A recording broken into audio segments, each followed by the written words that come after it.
अम, आज की इस विस्तृत चर्चा में हम सबका स्वागत है। आज हम जिस स्रोत पर गहराई से बात करने वाले हैं वो है architecting intelligence, the data transformation blueprint. और विषय है मशीन लर्निंग। बहुत ही दिलचस्प विषय है। बिल्कुल।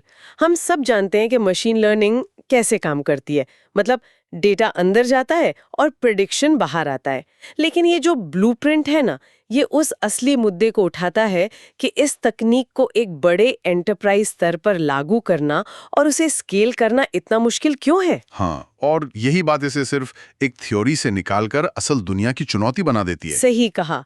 तो आज का हमारा उद्देश्य ये समझना है कि कैसे विशाल कॉर्पोरेशंस हर सेकंड जो पेटाबाइट्स डेटा उत्पन्न हो रहे हैं उसे सिर्फ स्टोर नहीं कर रहे हैं, बल्कि उसे एक ऐसे आर्किटेक्चर में ढाल रहे हैं जो रियल टाइम में बुद्धिमानी भरे फैसले ले सके। एकदम सही। और ये फैसले कोई ऐसे नहीं है जो सिर्फ बैकग्राउंड में हो रहे हों। हाँ, मतलब रोजमर्रा की जिंदगी में हम ऑटोनोमस सिस्टम्स या पर्सनलाइज्ड रिकमेंडेशन इंजन देखते हैं, लेकिन इसके पीछे के उस बुनियादी बदलाव को समझना जरूरी है जो कंपनियों के काम करने के तरीके को जड़ से बदल रहा है। मैं तो इसे लेकर बहुत उत्साहित हूँ। मैं भी। और यहाँ जो बात सबसे ज्यादा ध्यान खींचने वाली है वो ये है कि हम अब तक सॉफ्टवेयर को सिर्फ एक कैलकुलेटर या एक प्रोसेस को ऑटोमेट करने वाले टूल की तरह इस्तेमाल कर रहे थे। जी बिल्कुल, एक टूल की तरह। लेकिन आर्किटेक्टिंग इंटेलिजेंस हमें दिखाता है कि अब हम सिस्टम्स को एक सलाहकार या डिसीजन मेकर बना रहे हैं। ये एक बहुत बड़ा पैराडाइम शिफ्ट है। पारंपरिक रूप से जो सिस्टम होते थे वो नियम आधारित या रूल बेस्ड होते थे, जहां हर स्थिति के लिए कोड लिखा जाता था। बिल्कुल, इफ दिस देन दैट। लेकिन अब हम अनुभव आधारित या एक्सपीरियंस बेस्ड आर्किटेक्चर की ओर बढ़ चुके हैं। मशीनें अब तय नियमों का पालन नहीं कर रही हैं, बल्कि वे डेटा के महासागर में गोते लगाकर ऐसे पैटर्न खोज रही हैं जो, देखिए, इंसानी दिमाग या किसी भी पारंपरिक स्प्रेडशीट के लिए खोजना तकनीकी रूप से असंभव है। तो चलिए इसे थोड़ा खोल कर समझते हैं। ये जो पैराडाइम शिफ्ट है, स्रोत में इसकी ताकत के 4 मुख्य स्तंभ बताए गए हैं। हाँ, 4 स्तंभ। पहला है डेटा ड्रिवन इंटेलिजेंस। अब हर कोई बिग डेटा की बात करता है, पर ब्लूप्रिंट स्पष्ट करता है कि असली चुनौती सिर्फ डेटा का होना नहीं है। बिल्कुल नहीं, डेटा तो सबके पास है। राइट। असली चुनौती है स्ट्रक्चर्ड और अनस्ट्रक्चर्ड डेटा की उस विशाल मात्रा को एक साथ प्रोसेस करने के लिए सही इंफ्रास्ट्रक्चर का होना। मतलब इतनी बड़ी मात्रा को हैंडल करना। सटीक रूप से डेटा ड्रिवन इंटेलिजेंस का मतलब सिर्फ डेटाबेस में जानकारी जमा करना नहीं है। ये उस छिपे हुए पैटर्न को पहचानने के बारे में है जो रेवेन्यू बढ़ा सकता है या नुकसान बचा सकता है। जैसे कोई पैटर्न जो आमतौर पर नजर ना आए। हाँ, उदाहरण के लिए जब लाखों ट्रांजैक्शन एक साथ हो रहे हों तो डेटा पाइपलाइंस को इस तरह से आर्किटेक्ट किया जाता है कि वे रियल टाइम में विसंगतियों या अनोमलीज का पता लगा सकें। रियल टाइम में मतलब तुरंत। बिल्कुल। ये कोई बैच प्रोसेसिंग का काम नहीं है जो रात में एक बार होता है कि चलो रात को सिस्टम रन कर दिया। हाँ, वो दिन गए। अब ये मिली सेकेंड्स का खेल है। इसी बेजोड़ प्रोसेसिंग क्षमता के कारण संगठन अपने ऑपरेशंस को अत्यधिक ऑप्टिमाइज कर पाते हैं। और मुझे लगता है यहीं से दूसरा स्तंभ जुड़ता है, स्वचालन और दक्षता, यानी ऑटोमेशन एंड एफिशिएंसी। लेकिन यहाँ हम फैक्ट्री में रोबोटिक आर्म्स वाले ऑटोमेशन की बात नहीं कर रहे हैं ना। नहीं नहीं, ये बिल्कुल अलग है। हम जटिल विश्लेषणात्मक कार्यों के स्वचालन की बात कर रहे हैं। जो काम पहले डेटा साइंटिस्ट की पूरी टीम हफ्तों में करती थी, वो अब मॉडल कुछ ही मिनटों में कर देते हैं। इससे बिजनेस प्रोसेस में एक ऐसी रफ्तार आती है जो मैनुअल काम के साथ कभी सोची भी नहीं जा सकती थी। बिल्कुल। और ये दक्षता केवल गति के बारे में नहीं है, ये एक स्केलेबल समाधान बनाने के बारे में है। स्केलेबल मतलब जिसे आसानी से बढ़ाया जा सके। हाँ, एक बार जब आप एक मजबूत मशीन लर्निंग पाइपलाइन सेट कर लेते हैं तो वो सिस्टम थकता नहीं है। वो लगातार डेटा इंजेस्ट करता है और आउटपुट देता है बिना ब्रेक लिए। सही। ये परिचालन दक्षता में एक ऐसा सुधार लाता है जो कंपनियों के मार्जिन को सीधे प्रभावित करता है। इंसान अपना कीमती समय उस आउटपुट के आधार पर रणनीतिक फैसले लेने में लगा सकता है, न कि बस डेटा को साफ करने या खंगालने में। ये सब तो ठीक है, लेकिन जो तीसरा स्तंभ है ना, प्रिडिक्टिव कैपेबिलिटीज या भविष्यवाणी करने की क्षमता, ये सबसे रोचक है। यहाँ सबसे दिलचस्प बात यह है कि ब्लूप्रिंट कहता है व्यवसाय ग्राहकों के व्यवहार, बाजार के रुझानों और यहाँ तक कि वित्तीय रिस्कों की सटीक भविष्यवाणी कर सकते हैं। हाँ जी। लेकिन रुकिए, क्या हम यहाँ इंसानी अंतर्ज्ञान यानी ह्यूमन इंट्यूशन को पूरी तरह से खारिज नहीं कर रहे? मेरा मतलब है, कई बार बाजार में ऐसे ब्लैक स्वॉन इवेंट्स होते हैं जो ऐतिहासिक डेटा में कभी थे ही नहीं। वहां ये मॉडल कैसे काम करेंगे, क्योंकि उनके पास तो कोई पिछला पैटर्न है ही नहीं ना। ये एक बहुत ही शानदार और आलोचनात्मक सवाल है, और इसका सीधा जवाब यह है कि मशीन लर्निंग मॉडल कोई भविष्य बताने वाला क्रिस्टल बॉल नहीं है। वे पूरी तरह से संभावनाओं या प्रोबेबिलिटी पर काम करते हैं। तो वो गारंटी नहीं देते? बिल्कुल नहीं। ब्लैक स्वॉन इवेंट्स जो बिल्कुल अप्रत्याशित होते हैं, उन्हें पकड़ने में मॉडल यकीनन संघर्ष करेंगे, क्योंकि उनका आधार ही ऐतिहासिक डेटा है। हाँ, जो हुआ ही नहीं उसका डेटा कैसे होगा? लेकिन ब्लूप्रिंट का तर्क यह है कि रोजमर्रा के 99% व्यावसायिक फैसले ब्लैक स्वॉन इवेंट्स पर निर्भर नहीं होते। ओह, ये एक अच्छा पॉइंट है। वे फैसले सप्लाई चेन के उतार चढ़ाव, मौसमी मांग और उपभोक्ता व्यवहार के सूक्ष्म बदलावों पर निर्भर होते हैं। प्रिडिक्टिव आर्किटेक्चर कंपनियों को एक प्रतिक्रियाशील या रिएक्टिव स्टेट से निकालकर एक प्रोएक्टिव स्टेट में लाता है। यानी समस्या होने से पहले ही उसकी तैयारी करना। एकदम सही। भले ही मॉडल 100% समय सही ना हो, लेकिन अगर वो पारंपरिक तरीकों से 20% भी बेहतर है, तो एंटरप्राइज स्तर पर वो करोड़ों डॉलर का अंतर पैदा करता है। ये एक बहुत ही व्यवहारिक नजरिया है। मतलब हम परफेक्शन की नहीं बल्कि ऑप्टिमाइजेशन की बात कर रहे हैं। और मुझे लगता है इसी से चौथा स्तंभ उभरता है, निरंतर सीखना और सुधार या कंटिन्यूअस लर्निंग। हाँ, ये बहुत महत्वपूर्ण है। मेरे लिए तो ये एक आहा मोमेंट था, क्योंकि मॉडल स्थिर नहीं रह सकते। अगर बाजार बदल रहा है तो मॉडल को भी बदलना होगा, राइट? बिल्कुल। और तकनीकी दुनिया में इसे मॉडल ड्रिफ्ट कहा जाता है। Model drift? जी। जब आप एक मॉडल को लाइव करते हैं तो समय के साथ उसकी सटीकता कम होने लगती है, क्योंकि बाहरी दुनिया बदल रही होती है। ब्लूप्रिंट में एक मजबूत आर्किटेक्चर की निशानी यही बताई गई है कि वो नए डेटा को लगातार फीडबैक लूप में डालता रहे, ताकि मॉडल खुद को ढाल सके। हाँ, ये स्थिर नियमों वाले पुराने सॉफ्टवेयर के बिल्कुल विपरीत है, जो कुछ ही महीनों में अपनी उपयोगिता खो देते हैं। तो अब जब हम इस आर्किटेक्चर की बुनियाद समझ चुके हैं, तो चलिए उन 3 मुख्य प्रकारों पर आते हैं जिनसे ये मशीनें सीखती हैं। चूंकि हम सभी सुपरवाइज्ड, अनसुपरवाइज्ड और रीइंफोर्समेंट लर्निंग के बेसिक्स जानते हैं, तो आइए बात करते हैं कि एंटरप्राइज स्तर पर इन्हें लागू करने में असल चुनौतियां क्या हैं। ये एक बहुत ही प्रासंगिक दिशा है। अगर हम सुपरवाइज्ड लर्निंग की बात करें, जिसे हम एक शिक्षक छात्र के उदाहरण से समझ सकते हैं, जहां लेबल्ड डेटा सेट का इस्तेमाल होता है। जी, लेबल्ड डेटा। तो कागज पर यह बहुत आसान लगता है, लेकिन असल दुनिया में लाखों करोड़ों डेटा पॉइंट्स को लेबल करना कोई छोटा काम नहीं है। बिल्कुल नहीं। सुपरवाइज्ड लर्निंग का सबसे बड़ा बॉटलनेक ही डेटा एनोटेशन या डेटा को लेबल करने की लागत है। चाहे वो क्लासिफिकेशन का काम हो या रिग्रेशन का, अगर आपके पास साफ और सही तरीके से लेबल किया हुआ ऐतिहासिक डेटा नहीं है, तो मॉडल किसी काम का नहीं। मतलब बिना अच्छे डेटा के मॉडल कुछ नहीं सीख सकता। एकदम। बड़ी कंपनियां सिर्फ इस लेबल्ड डेटा सेट को तैयार करने के लिए विशाल इंफ्रास्ट्रक्चर और मानव संसाधन लगाती हैं। ये एक भारी निवेश है, लेकिन जब ये सही तरीके से काम करता है तो फ्रॉड डिटेक्शन या स्पैम फिल्टरिंग जैसे कामों में इसकी सटीकता बेजोड़ होती है। और जहां हमारे पास कोई लेबल नहीं होता, वहां हम अनसुपरवाइज्ड लर्निंग का रुख करते हैं। ब्लूप्रिंट इसे एक्सप्लोरेशन कहता है। हाँ, अन्वेषण या एक्सप्लोरेशन। यानी हमने क्लस्टरिंग या नॉर्मली डिटेक्शन के लिए एक विशाल अनस्ट्रक्चर्ड डेटा सेट मॉडल के हवाले कर दिया। लेकिन यहाँ मेरी चुनौती ये है कि मॉडल ने पैटर्न तो खोज लिया, लेकिन क्या वो पैटर्न बिजनेस के लिए मायने रखता है? यही सबसे पेचीदा हिस्सा है। मान लीजिए अनसुपरवाइज्ड लर्निंग ने ग्राहकों के डेटा का विश्लेषण किया और उन्हें अलग अलग क्लस्टर्स में बांट दिया। ठीक है। अब मॉडल ये नहीं जानता कि वे क्लस्टर्स क्या हैं, वो बस गणितीय समानताएं देख रहा है। उसे बिजनेस लॉजिक नहीं पता। बिल्कुल। अब ये डेटा साइंटिस्ट्स और बिजनेस लीडर्स का काम है कि वे उन क्लस्टर्स की व्याख्या करें।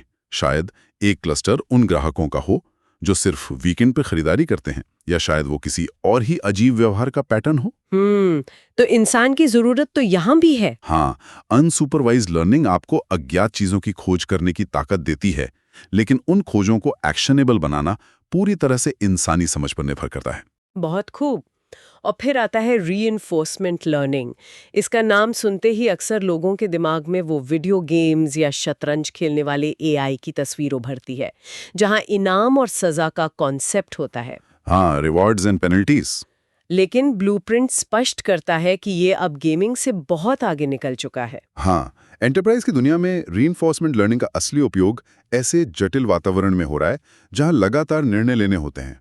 इसे आप डायनामिक ऑप्टिमाइजेशन कह सकते हैं। सिस्टम अपने एनवायरनमेंट के साथ इंटरैक्ट करता है और रिवॉर्ड या पेनल्टी के आधार पर अपनी रणनीति बदलता है। क्या आप इसका कोई असल दुनिया का उदाहरण दे सकते हैं? जरूर।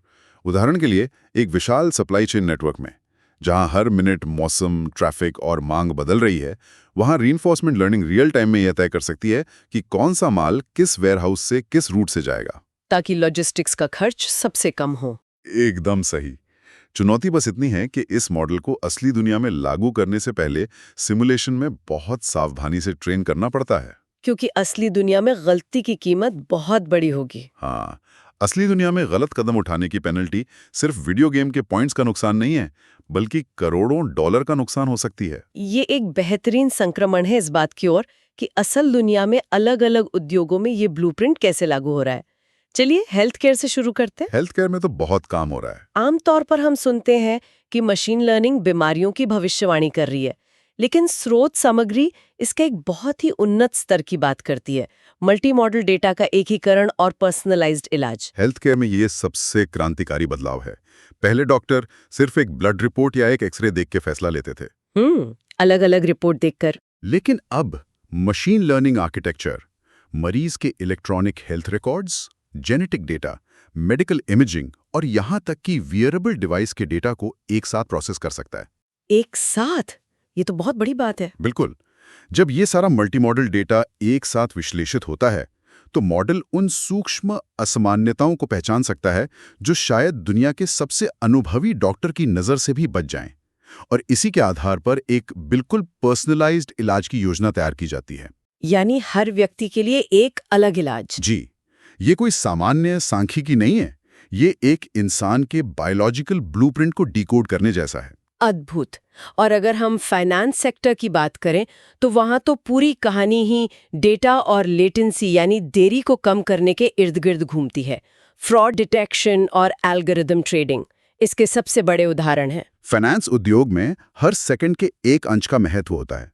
जब एल्गोरिदम ट्रेडिंग की बात आती है, तो मशीन लर्निंग मॉडल ऐतिहासिक और वास्तविक समय के डेटा का विश्लेषण करके बिल्कुल बिना किसी मानवीय भावना के तुरंत निवेश के फैसले लेते हैं। यहाँ इंसानों की तुलना में उनकी गति और सटीकता ही सबसे बड़ा हथियार है।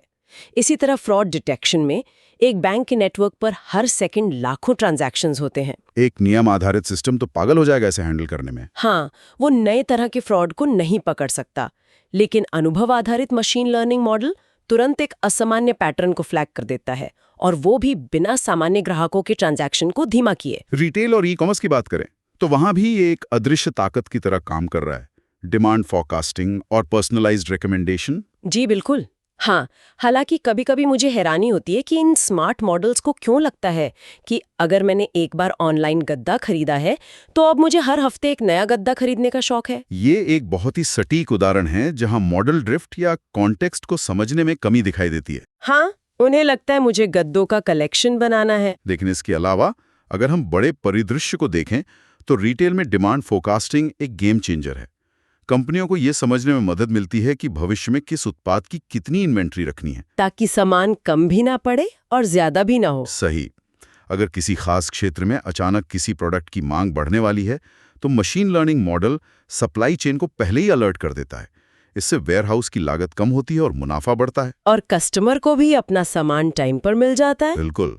जब ई-कॉमर्स साइटें ग्राहकों को ठीक वही उत्पाद दिखाती हैं जिनकी उन्हें जरूरत होती है, तो ये कस्टमर एक्सपीरियंस को पूरी तरह से बदल देता है। साइबर सुरक्षा या साइबर सिक्योरिटी में भी इसी तरह का एक बड़ा शिफ्ट देखने को मिल रहा है।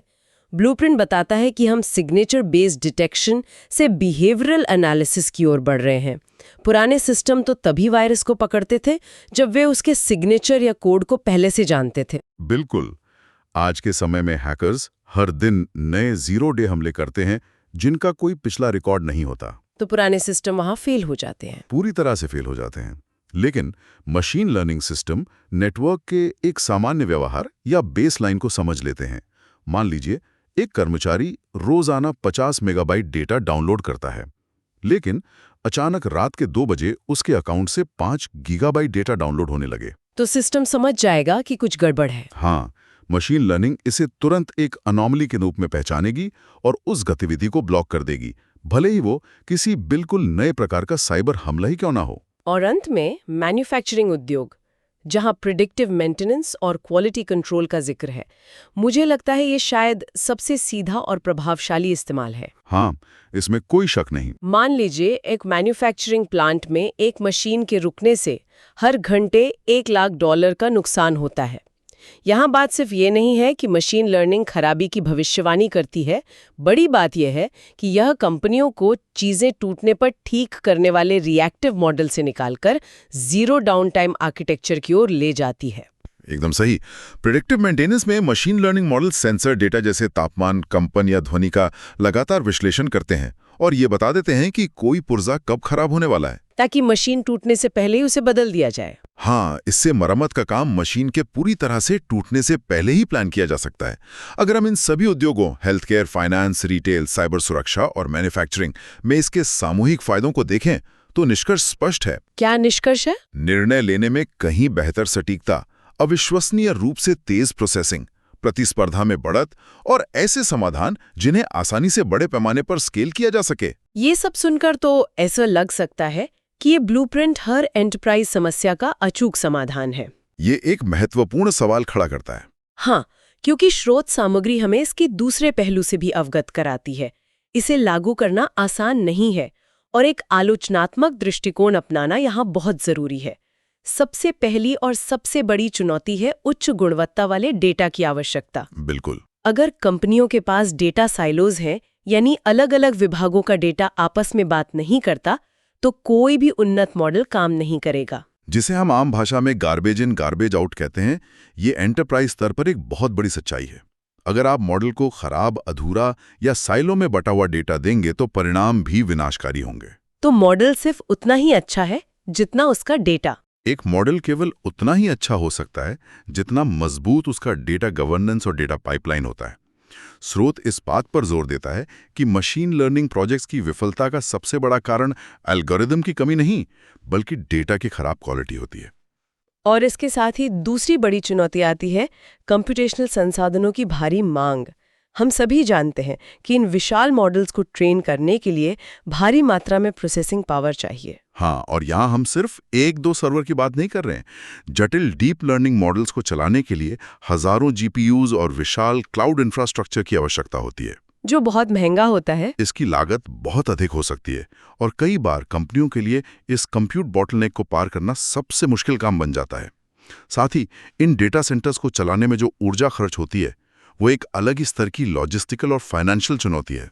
स्रोत में एक और बहुत दिलचस्प चुनौती का जिक्र है जो अक्सर तकनीकी बहसों में छाई रहती है, मॉडल इंटरप्रेटेबिलिटी इश्यूज, या जिसे अक्सर ब्लैक बॉक्स इफेक्ट भी कहा जाता है। ये खास तौर पर अत्यधिक विनियमित यानी हाईली रेगुलेटेड उद्योगों में एक बहुत बड़ी बाधा है, जैसे बैंकिंग या हेल्थ केयर। जी, जब हम डीप लर्निंग जैसे जटिल मॉडल्स का उपयोग करते हैं तो ये समझना लगभग असंभव हो जाता है कि मशीन ने लाखों न्यूरल कनेक्शंस के बीच से गुजरकर कोई विशेष निर्णय आखिर क्यों लिया, क्योंकि वो इंसानी तर्क से परे होता है। मान लीजिए किसी बैंक के मशीन लर्निंग मॉडल ने किसी कॉर्पोरेट लोन को खारिज कर दिया। बैंक के अधिकारियों के लिए यह समझाना मुश्किल हो सकता है कि मॉडल के भीतर कौन सी गणितीय प्रक्रिया हुई जिससे ये फैसला आया। और रेगुलेटर्स तो कारण मांगेंगे ही। बिल्कुल।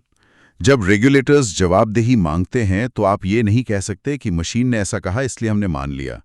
उन परिदृश्यों में जहां फैसले के पीछे का कारण बताना कानूनी रूप से आवश्यक है, यह ब्लैक बॉक्स प्रकृति एक बहुत बड़ी समस्या बन जाती है। तो इस पूरी चर्चा से और इस डेटा ट्रांसफॉर्मेशन ब्लूप्रिंट से जो व्यापक तस्वीर उभर कर सामने आती है, उसे हम कैसे समेट सकते हैं?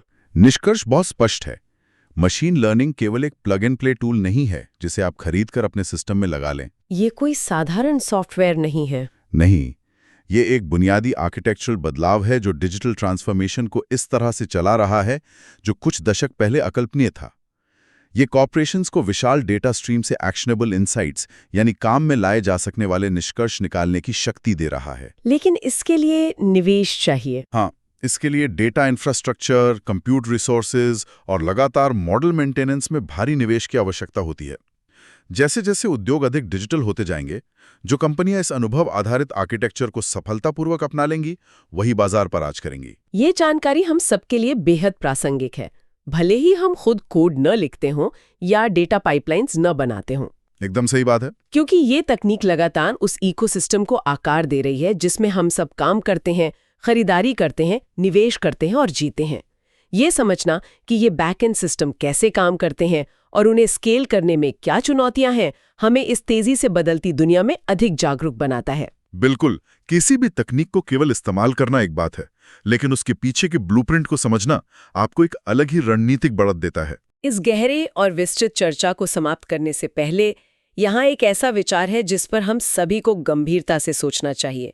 अगर ये एंटरप्राइज आर्किटेक्चर हमारे द्वारा बनाए गए विशाल डेटा से लगातार सीख रहे हैं और उसी के आधार पर मार्केट के रुझान और सप्लाई चेन को डायनामिक तरीके से बदल रहे हैं, तो क्या भविष्य में एक ऐसा समय आ सकता है जब ये एल्गोरिदम बाजार की भविष्यवाणी करने के बजाय जाने अनजाने में बाजार की दिशा और इंसानी व्यवहार को ही पूरी तरह से अपने हिसाब से आकार देना शुरू कर दें? इसी विचारोत्तेजक सवाल के साथ हम आज के इस विस्तृत विश्लेषण को यहीं समाप्त करते हैं। गहराई से सोचने के लिए बहुत कुछ है।